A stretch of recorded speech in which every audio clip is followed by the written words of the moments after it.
പുതിയൊരു വീഡിയോയിലോട്ട് സ്വാഗതം. ഈ ഒരു വീഡിയോയിലൂടെ നമ്മൾ കാണാൻ വേണ്ടി പോകുന്നത് കോഴിക്കോട് നിന്നുള്ള യൂസർ കാറുകളാണ്. വീഡിയോ ഇഷ്ടപ്പെട്ടാൽ ലൈക്ക് ചെയ്യുക, ഇഷ്ടപ്പെട്ട് ഡിസ്ലൈക്ക് ചെയ്യുക. ഇനി നമ്മൾ ചാനൽ സബ്സ്ക്രൈബ് ചെയ്ത് തീർച്ചയായും സബ്സ്ക്രൈബ് ചെയ്യുക. അതുപോലെ തന്നെ നിങ്ങളുടെ വണ്ടി നമ്മുടെ ചാനലിലൂടെ സെയിൽ ചെയ്യാൻ താല്പര്യമുണ്ടെങ്കിൽ എൻ്റെ മെയിൽ ഐഡിയിലേക്ക് വണ്ടിയുടെ ഫോട്ടോസും മറ്റ് ഡീറ്റെയിൽസും അയച്ചു തരികയാണെങ്കിൽ വരുന്ന ദിവസങ്ങളിലെ വീഡിയോയിൽ ആ ഒരു വണ്ടിയുടെ ഡീറ്റെയിൽസ് ഉൾപ്പെടുന്നതായിരിക്കും. അപ്പോൾ കൂടുതലൊന്നും അറിയില്ല, നമുക്ക് നേരെ വീഡിയോ കിട്ടും. നമ്മൾ ആദ്യം കാണാൻ വേണ്ടി പോകുന്നത് മാരുതി സുസുക്കി സ്വിഫ്റ്റ് ആണ്. 2007 രജിസ്ട്രേഷൻ വണ്ടിയാണിത്. 1200 cc വരുന്ന ഈ ഒരു വണ്ടി പെട്രോൾ വേരിയൻ്റ് ആണ്. LX ആണ് ഇതിൻ്റെ ഓപ്ഷൻ വരുന്നത്. ബേസ് മോഡൽ വണ്ടിയാണ്. സെക്കൻഡ് ഓണർഷിപ്പ് വരുന്ന ഈ ഒരു വണ്ടി ഇതുവരെ സഞ്ചരിച്ചിട്ടുള്ളത് 84,000 കിലോമീറ്ററോളം സഞ്ചരിച്ചിട്ടുണ്ട്. മാനുവൽ ട്രാൻസ്മിഷനാണ് വരുന്നത്. വണ്ടിയുടെ ഇൻറ്റീരിയറും എക്സ്റ്റീരിയറും ഒക്കെ നല്ല രീതിയിൽ മെയിൻറ്റെയിൻ ചെയ്തിട്ടുണ്ട്. മറ്റ് കംപ്ലൈൻറ്റോ ആക്സിഡൻറ്റ് ഹിസ്റ്ററിയോ റീപ്ലേസ്മെൻറ്റോ ഒന്നും തന്നെ സംഭവിച്ചിട്ടില്ല. വണ്ടിക്ക് സർവീസ് ഹിസ്റ്ററൊക്കെ അവൈലബിൾ ആണ്. തേർഡ് പാർട്ടി ഇൻഷുറൻസ് ആണ് ഇപ്പോൾ നിലവിലുള്ളത്. ഇതിൻ്റെ ഫീച്ചേഴ്സ് ആയിട്ട് പറയുന്നത് AC power steering, music system, ഇതൊക്കെയാണ് ഇതിൻ്റെ ഫീച്ചേഴ്സ് ആയിട്ട് വരുന്നത്. ബേസ് മോഡൽ വണ്ടി ആയതുകൊണ്ട് തന്നെ ഇതിന് പവർ വിൻഡോസ് വരുന്നതല്ല. വണ്ടിയുടെ ടയർ ഭാഗത്തേക്ക് വന്നാൽ 4 ഡേയ്സും ആവറേജ് കണ്ടീഷനുള്ളത്. ഏകദേശം ഒരു 15-16 മൈലേജും പ്രതീക്ഷിക്കാവുന്നതാണ്. ഈ ഒരു 2007 രജിസ്ട്രേഷൻ സ്വിഫ്റ്റിന് ചോദിക്കുന്ന റേറ്റ് 1,20,000 രൂപയാണ് ഇതിന് ചോദിക്കുന്നത്. അത് നെഗോഷ്യോ പ്രൈസ് അല്ല, ഫിക്സ്ഡ് എമൗണ്ട് ആണ്. വണ്ടിക്ക് ലോൺ കിട്ടത്തില്ല. 2007 രജിസ്ട്രേഷൻ വണ്ടി ആയതുകൊണ്ട് തന്നെ ലോൺ കിട്ടത്തില്ല. വണ്ടിയുടെ കൂടുതൽ ഡീറ്റെയിൽസ് അറിയുന്നതിനും വണ്ടി എടുക്കാൻ താല്പര്യമുണ്ടെങ്കിലും ഇവരുമായി ബന്ധപ്പെടാവുന്നതാണ്. അപ്പോൾ നമുക്ക് നേരെ നെക്സ്റ്റ് വണ്ടിയിലേക്ക് പോകാം. മാരുതി സുസുക്കി വാഗണർ 2011 രജിസ്ട്രേഷൻ വണ്ടിയാണ് നിങ്ങളിപ്പോൾ കണ്ടുകൊണ്ടിരിക്കുന്ന ഈ ഒരു വണ്ടി. LX ആണ് ഇതിൻ്റെ ഓപ്ഷൻ വരുന്നത്. ബേസ് മോഡൽ വണ്ടിയാണ്. 1000 cc എന്ന വണ്ടി വരുന്നത്. പെട്രോൾ വേരിയൻ്റ് ആണ് വണ്ടി. സിംഗിൾ ഓണർഷിപ്പ് വരുന്ന ഈ ഒരു വണ്ടി ഇതുവരെ സഞ്ചരിച്ചിട്ടുള്ളത് 70,000 കിലോമീറ്ററോളം സഞ്ചരിച്ചിട്ടുണ്ട്. മാനുവൽ ട്രാൻസ്മിഷനാണ് വരുന്നത്. വണ്ടിയുടെ ഇൻറ്റീരിയറും എക്സ്റ്റീരിയറും ഒക്കെ നല്ല രീതിയിൽ മെയിൻറ്റെയിൻ ചെയ്തിട്ടുണ്ട്. മറ്റ് കംപ്ലൈൻറ്റോ ആക്സിഡൻറ്റ് ഹിസ്റ്ററോ ഫ്ലഡ് പ്രശ്നങ്ങളൊന്നും സംഭവിച്ചിട്ടില്ല. വണ്ടിക്ക് സർവീസ് ഹിസ്റ്ററൊക്കെ അവൈലബിൾ ആണ്. തേർഡ് പാർട്ടി ഇൻഷുറൻസ് ആണ് ഇപ്പോൾ നിലവിലുള്ളത്. ഇതിൻ്റെ ഫീച്ചേഴ്സ് ആയിട്ട് പറയുന്നത് AC power steering, 2-door power window, music system, ഇതൊക്കെയാണ് ഇതിൻ്റെ ഫീച്ചേഴ്സ് ആയിട്ട് വരുന്നത്. അതുപോലെ തന്നെ ഇതിൻ്റെ ടയർ ഭാഗത്തേക്ക് വന്നാൽ 4 ഡേയ്സും 60% ടയേഴ്സും ഉണ്ട്. ഏകദേശം ഒരു 17-18 മൈലേജ് പ്രതീക്ഷിക്കാവുന്നതാണ്. ഈ ഒരു 2011 രജിസ്ട്രേഷൻ വാഗണറിന് ചോദിക്കുന്ന റേറ്റ് 2 ലക്ഷം രൂപയാണ് ഇതിന് ചോദിക്കുന്നത്. അത് നെഗോഷ്യോ പ്രൈസും കൂടിയാണ്. 2011 രജിസ്ട്രേഷൻ വണ്ടിയാണ് തന്നെ ചെറിയ രീതിയിൽ ലോണും കിട്ടുന്നതായിരിക്കും. അപ്പോൾ ഈ ഒരു വണ്ടി എടുക്കാൻ താല്പര്യമുണ്ടെങ്കിൽ ഇവരുമായി ബന്ധപ്പെടാവുന്നതാണ്. അപ്പോൾ നമുക്ക് നേരെ നെക്സ്റ്റ് വണ്ടിയിലേക്ക് പോകും. ടൊയോട്ടയുടെ സെഡാൻ കാറ്റഗറിയിൽ വരുന്ന ടൊയോട്ട ഇറ്റിയോസ് ആണ് നിങ്ങളിപ്പോൾ കണ്ടുകൊണ്ടിരിക്കുന്ന ഈ ഒരു വണ്ടി.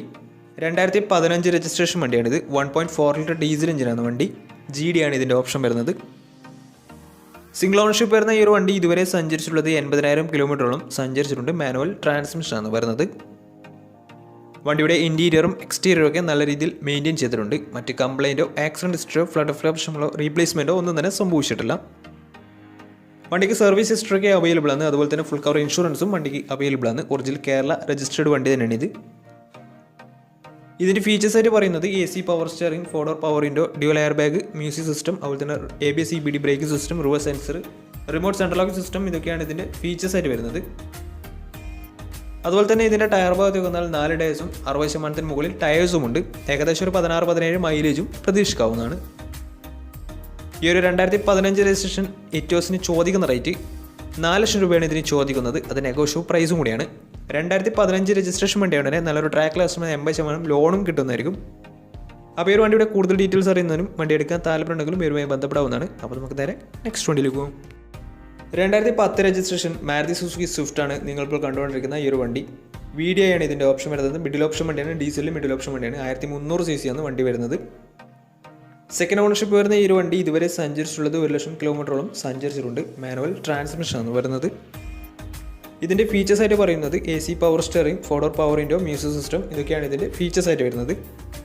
അതുപോലെ തന്നെ വണ്ടിയുടെ ഇൻറ്റീരിയറും എക്സ്റ്റീരിയറും ഒക്കെ നല്ല രീതിയിൽ മെയിൻറ്റെയിൻ ചെയ്തിട്ടുണ്ട്. മറ്റ് കംപ്ലൈൻറ്റോ ആക്സിഡൻറ്റ് ഹിസ്റ്ററിയോ ഫ്ലഡ് പ്രശ്നങ്ങളൊന്നും സംഭവിച്ചിട്ടില്ല. വണ്ടിക്ക് സർവീസ് ഹിസ്റ്ററൊക്കെ അവൈലബിൾ ആണ്. തേർഡ് പാർട്ടി ഇൻഷുറൻസ് ആണ് ഇപ്പോൾ നിലവിലുള്ളത്. വണ്ടിയുടെ ടയർ ഭാഗത്തേക്ക് വന്നാൽ 4 ഡേയ്സും ആവറേജ് കണ്ടീഷനുള്ളത്. ഏകദേശം ഒരു 16-17 മൈലേജും പ്രതീക്ഷിക്കാവുന്നതാണ്. ഈ ഒരു 2010 രജിസ്ട്രേഷൻ സ്വിഫ്റ്റിന് ചോദിക്കുന്ന റേറ്റ് 1,70,000 രൂപയാണ് ഇതിന് ചോദിക്കുന്നത്. അത് നെഗോഷ്യോ പ്രൈസും കൂടിയാണ്. 2010 രജിസ്ട്രേഷൻ വണ്ടിയായതുകൊണ്ട് തന്നെ ചെറിയ രീതിയിൽ വണ്ടിക്ക് ലോണും കിട്ടുന്നതായിരിക്കും. അപ്പോൾ വണ്ടിയുടെ കൂടുതൽ ഡീറ്റെയിൽസ് അറിയുന്നതിനും വണ്ടി എടുക്കാൻ താല്പര്യമുണ്ടെങ്കിലും ഇവരുമായി ബന്ധപ്പെടാവുന്നതാണ്. അപ്പോൾ നമുക്ക് നേരെ നെക്സ്റ്റ് വണ്ടിയിലേക്ക് പോകും. 2010 രജിസ്ട്രേഷൻ ഷെവർലെറ്റ് ക്രൂസ് ആണ് നിങ്ങളിപ്പോൾ കണ്ടുകൊണ്ടിരിക്കുന്ന ഈ ഒരു വണ്ടി. LDZ എന്ന് പറയുന്ന ഓപ്ഷനാണ് ഇത്. ഡീസൽ വേരിയൻ്റ് ആണ് വണ്ടി. സെക്കൻഡ് ഓണർഷിപ്പ് വരുന്ന ഈ ഒരു വണ്ടി ഇതുവരെ സഞ്ചരിച്ചിട്ടുള്ളത് 90,000 കിലോമീറ്ററിനടുത്ത് സഞ്ചരിച്ചിട്ടുണ്ട്. ഓട്ടോമാറ്റിക് ട്രാൻസ്മിഷനാണ് വണ്ടി വരുന്നത്. ഇതിൻ്റെ ഇൻറ്റീരിയറും എക്സ്റ്റീരിയറും ഒക്കെ നല്ല രീതിയിൽ മെയിൻറ്റെയിൻ ചെയ്തിട്ടുണ്ട്. മറ്റ് കംപ്ലൈൻറ്റോ ആക്സിഡൻറ്റ് ഹിസ്റ്ററിയോ റീപ്ലേസ്മെൻറ്റോ ഒന്നും തന്നെ സംഭവിച്ചിട്ടില്ല. ഈ ഒരു വണ്ടിക്ക് തേർഡ് പാർട്ടി ഇൻഷുറൻസും അവൈലബിൾ ആണ്. ഇതിൻ്റെ ഫീച്ചേഴ്സായിട്ട് പറയുന്നത് automatic climate control, AC power steering, 4-door power window, inbuilt stereo, air bag, ABS CBD brake system, sunroof, അതുപോലെ തന്നെ reverse sensor, alloy wheels, remote central lock system, electrically adjustable mirrors, ഇതൊക്കെയാണ് ഇതിൻ്റെ ഫീച്ചേഴ്സായിട്ട് വരുന്നത്. അതുപോലെ തന്നെ എല്ലാ ഫംഗ്ഷൻസും വർക്കിംഗ് തന്നെയാണ്. സൺറൂഫൊക്കെ വർക്കിംഗ് തന്നെയാണ്. അതുപോലെ തന്നെ വണ്ടിയുടെ ടയർ ഭാഗത്തൊക്കെ വന്നാൽ 4 ടയേഴ്സും ആവറേജ് കണ്ടീഷനാണ് ഉള്ളത്. ഈ ഒരു വണ്ടിക്ക് ഏകദേശം ഒരു 13-14 മൈലേജ് പ്രതീക്ഷിക്കാവുന്നതാണ്. ഈ ഒരു 2010 രജിസ്ട്രേഷൻ ഷെവർലെ ക്രൂസിന് ചോദിക്കുന്ന റേറ്റ് 3 ലക്ഷം രൂപയാണ് ഇതിന് ചോദിക്കുന്നത്. അത് നെഗോഷ്യബിൾ പ്രൈസും കൂടിയാണ്. ഈ ഒരു വണ്ടിക്ക് ലോൺ കിട്ടത്തില്ല. വണ്ടിയുടെ കൂടുതൽ ഡീറ്റെയിൽസ് അറിയുന്നതിനും വണ്ടി എടുക്കാൻ താല്പര്യമുണ്ടെങ്കിലും ഇവരുമായി ബന്ധപ്പെടാവുന്നതാണ്. അപ്പോൾ നമുക്ക് നേരെ നെക്സ്റ്റ് വണ്ടിയിലേക്ക് പോകും. ഫോർഡിൻ്റെ സെഡാൻ കാറ്റഗറിയിൽ വരുന്ന ഫോർഡ് ഫിയസ്റ്റയാണ് നിങ്ങളിപ്പോൾ കണ്ടുകൊണ്ടിരിക്കുന്ന ഈ ഒരു വണ്ടി. 2010 രജിസ്ട്രേഷൻ വണ്ടിയാണിത്.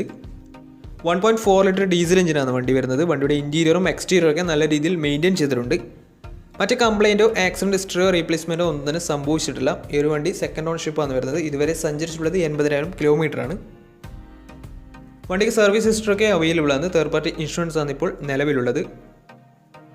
ഇതിൻ്റെ ഫീച്ചേഴ്സായിട്ട് പറയുന്നത് AC power steering, 4-door power window, inbuilt stereo, reverse sensor, remote central lock system, ഇതൊക്കെയാണ് ഇതിൻ്റെ ഫീച്ചേഴ്സായിട്ട് വരുന്നത്.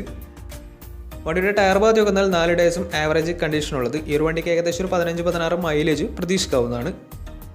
ഈ ഒരു 2010 രജിസ്ട്രേഷൻ ഫോർഡ് ഫിയസ്റ്റയ്ക്ക് ചോദിക്കുന്ന റേറ്റ് 1 ലക്ഷം രൂപയാണ് ഇതിന് ചോദിക്കുന്നത്. അത് ചെറിയ രീതിയിൽ നെഗോഷ്യബിൾ പ്രൈസും കൂടിയാണ്. അപ്പോൾ ഈ ഒരു വണ്ടിയുടെ കൂടുതൽ ഡീറ്റെയിൽസ് അറിയുന്നതിനും വണ്ടി എടുക്കാൻ താല്പര്യമുണ്ടെങ്കിലും ഇവരുമായി ബന്ധപ്പെടാവുന്നതാണ്. അപ്പോൾ നമ്മുടെ ഇന്നത്തെ ഒരു വീഡിയോ നിങ്ങൾക്ക് ഇഷ്ടപ്പെടുന്നതായിരുന്നു. തീർച്ചയായും നമ്മുടെ ചാനൽ ഇതിലും സബ്സ്ക്രൈബ് ചെയ്യുക. അതുപോലെ തന്നെ നിങ്ങളുടെ വണ്ടി നമ്മുടെ ചാനലോട് സെയിൽ ചെയ്യാൻ താല്പര്യമുണ്ടെങ്കിൽ എൻ്റെ മെയിൽ ഐഡിയിലേക്ക് വണ്ടിയുടെ ഫോട്ടോസും മറ്റു ഡീറ്റെയിൽസും അയച്ചു തരികയാണെങ്കിൽ വരുന്ന ദിവസങ്ങളിലെ വീഡിയോയിൽ ആ ഒരു വണ്ടിയുടെ ഡീറ്റെയിൽസ് ഉൾപ്പെടുന്നതായിരിക്കും. അപ്പോൾ ഇനിയും നല്ല നല്ല വീഡിയോസ് ചെയ്യാൻ പറ്റുമെന്ന് പ്രതീക്ഷയിൽ സൈനിങ് ടാറ്റാ ബേബി.